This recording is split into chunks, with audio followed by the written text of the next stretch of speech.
Hi, Michelle Glass here, and welcome to our second episode of our Chapter 20, Lecture 20. Our topic, of course, is still looking at the heart itself, and this video is focusing in on the pacemaker system. So let's review for just a minute some important details about cardiac muscle. This is discussed for you in your Chapter 10. Remember that cardiac muscle cells are joined by a special kind of connection referred to as an intercalated disc. Now, the intercalated disc consists of two important features. You have desmosomes. These are creating like a physical connection between the cells, so a nice strong connection. And then you have gap junctions. So think of these as like passageways between the cells that actually allow ions to move through. So taking these two pieces together, we'll see that intercalated discs allow the cells to pull together kind of as one unit. So not only are they physically moving together, but when this cell is depolarized, then this cell is also depolarized because the ions are moving straight through those gap junctions. This characteristic can be described as functional syncytium, where the whole tissue is acting sort of like one giant cell. So the term functional syncytium is talking about how the intercalated discs, the desmosomes and gap junctions together are allowing these cells to function, or this tissue, this group of cells to function like almost like one major cell. When we're talking about our heartbeat, we're talking about first the atria contract and then the ventricles contract. So we will see those top two chambers of the heart basically going like 1, 2, 3, go, and contract together as a unit because of the intercalated discs. And then you'll see the bottom half of the heart basically going 1, 2, 3, go, and contracting together as one unit. Now, separating the atria from the ventricles, you have what's called the cardiac skeleton. The cardiac skeleton is composed of elastic tissue, and so this is why the atria contract together and then the ventricles contract together. So you have basically like two functional syncytiums, the top half of the heart and then the bottom half of the heart.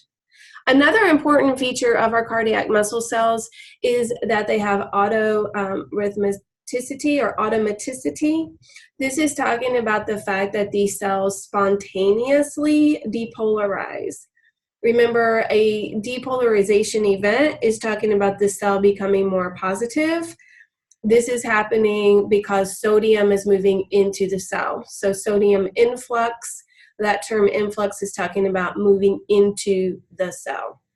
So what this means is these cardiac muscle cells, they don't have to wait around to get a signal from the nervous system like your skeletal muscle cells do. Instead, they have channels that are always open, allowing that sodium to move in. You have two different groups of autorhythmic cells. You have what's called the pacemaker cells and then the conducting cells. So your pacemaker cells are setting the pace because they are spontaneously depolarizing at a faster rate than any other cardiac muscle cells. The pacemaker cells have a slow, constant movement of sodium into the cell. So because you always are getting some sodium moving into the cell, that cell is depolarizing on its own, hitting that mark of threshold, causing the muscle contraction without any input from the nervous system required.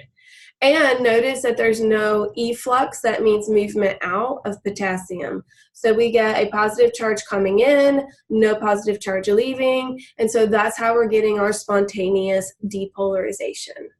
Now there's two different groups of pacemaker cells, so let's talk first about the sinoatrial node, or the SA node. The SA node has the fastest depolarization rate. So it can generate 60 to 100 action potentials per minute. So this is going to have a fast depolarization rate. It's establishing the sinus rhythm, or the heart rhythm, meaning those heartbeats, the rhythm of those heartbeats. It is located in the right atrium. And so remember, we need our atria to contract first, followed later by our ventricles. So we need the cells in the atria to depolarize first so that we have that pattern of atria and then ventricles, atria and then ventricles. The sinoatrial node can also be called the SA node, and so it is establishing the rhythm for the heartbeat. The other group of cells that we see is called the AV node, or atrioventricular node. This one is named because it's located where the atria meet the ventricles. So we'll see that this is how the signal essentially gets passed from the atria to the ventricles. Now, the AV node has a slower depolarization rate, so it can generate 40 to 60 action potentials per minute. So this is going to be an effective backup. So remember, you want the atria to contract so that you get more blood in the ventricles, and then when the ventricles contract, you get more blood out to the body. But the most critical thing is to get the ventricles contracting so that you can get that blood to the pulmonary circuit, or even, to some extent more important, the blood through the systemic circuit. It's nice that we have two, right? Because if something is happening with the SA node, you have your backup of the AV node, making sure that those ventricles contract. And this is okay because most of your blood, we will see, is passively moving from the atria to the ventricles. All right, so we have pacemaker cells that do the autorhythmic automaticity. Because they are depolarizing the fastest, they're setting the pace. But we also have what are called conducting cells, and these are going to help send that signal to different parts of the heart. So first, let's look at what's called the internodal pathway. Remember, your prefix inter means between. So internodal means between nodes. The internodal internodal pathway is going to be located in the atria, and it's actually then connecting the SA node to the AV node.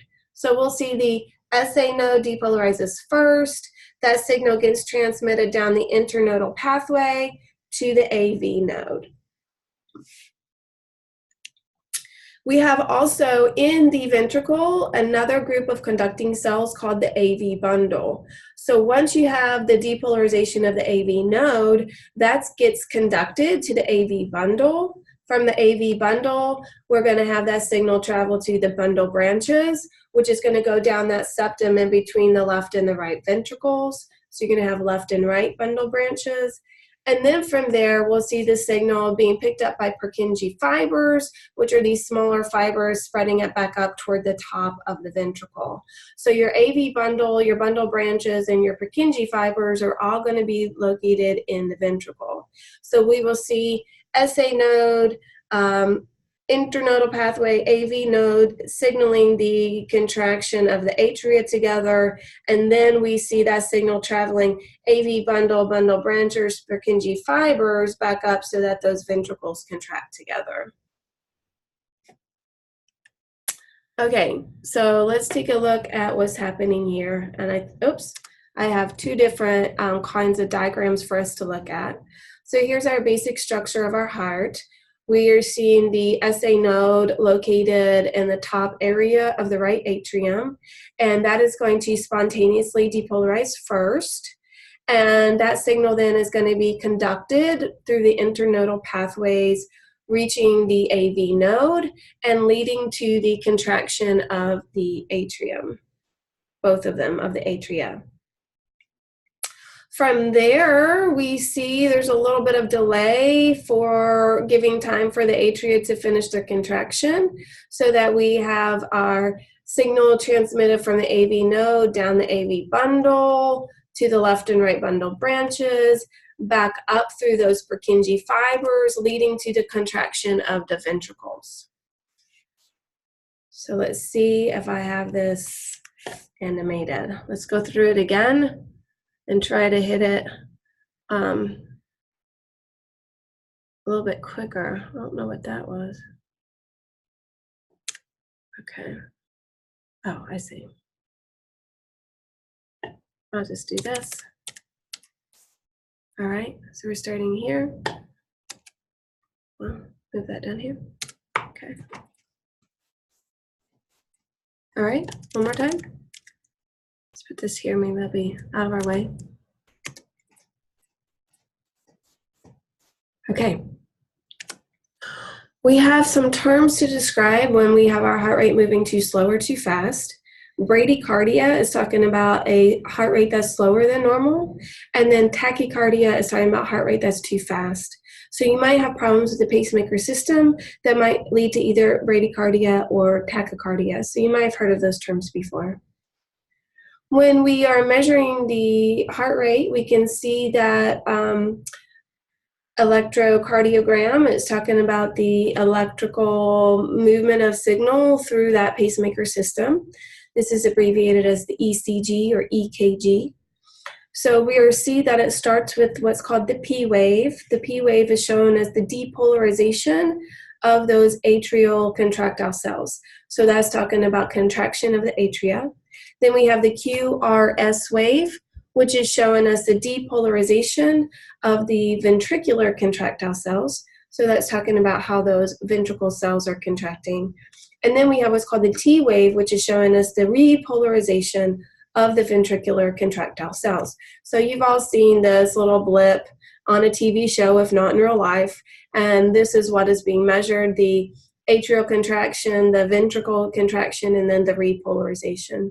There's a whole little section in your textbook that talks about how to read these, how to measure it, how to look for abnormalities. So if that's something that you're interested in, you can go ahead and look that over. If that's something that you need for your programs, of course, you'll spend a lot of time on it there. And there should be a little piece of this presented to you in the lab, although I'm not sure if we still do that part. Okay, and finishing up, when we talk about those cardiac muscle cells contracting, their action potential does actually look a little bit different from what you saw in your skeletal muscle. Basically, that graph is going to look different. So there's three major things happening with the cardiac muscle cells. We're going to have a rapid depolarization, we're going to have a plateau, and then we're going to have a repolarization. So I like to think about this as like the squeeze, that's the contraction, but then holding it and then a release. Because remember, our atria need to pump that blood to the ventricles, and then our ventricles need to pump that blood out to the pulmonary circuit or the systemic circuit. And so you don't want these real rapid sort of contractions. You want a good squeeze and hold happening. Now, how do we get this kind of squeeze and hold? For the rapid depolarization, of course, depolarization is talking about the movement of sodium into the cell, so sodium influx. And the plateau, the hold, we're getting because of a slow repolarization. And there's two reasons why our repolarization is slow. Or really one key reason why the repolarization is slow, but there's two things happening here. So, of course, to repolarize the cell, you have potassium leaving. So you have an efflux of potassium. But during the plateau, you also have calcium ion moving into the cell. So you got your initial depolarization from sodium moving in, positive charge moving in, and then you hold it because calcium continues to move in during that plateau. So even though you have some potassium leaving, giving you a repolarization, it's slowed down because you have calcium coming in. So that hold is 10 times as long as what we see in skeletal muscle. And then, of course, when we get our full repolarization, that's when that calcium stops coming in and you just have the potassium leaving. So these are the features of the action potential in cardiac muscle cell that you should be familiar with. Making sure that you're keeping up with what ions are involved with depolarization, meaning the sodium comes in to depolarize the cell, meaning to make the cell more positive. Potassium is going to leave in order to give us a repolarization, which means to make that cell go back to resting membrane potential. But in the case of cardiac muscle cells, you also have calcium coming in during that plateau to kind of extend out and slow down that repolarization. All right, that is it for now. So stay tuned.